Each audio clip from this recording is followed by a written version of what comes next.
श्री देवेंद्र कुमार रमार अखंड भूया महासभा केंद्रीय कमिटी कार्यकारी सभापति। प्रकृत पक्षे आम नुआ सरकार नुआ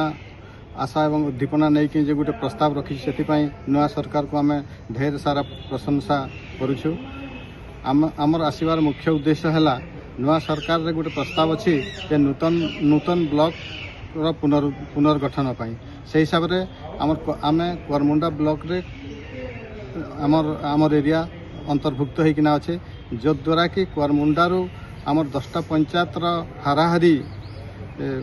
30-35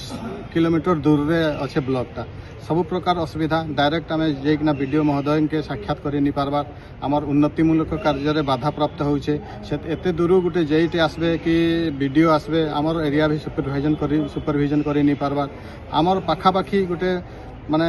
ब्लॉक हेले रायबगार प्रस्तावित ब्लॉक हेले आमे ढेर सारा आमे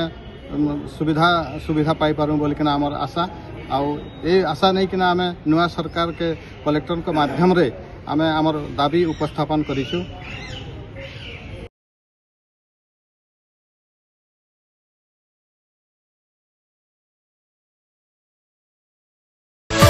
Yeah.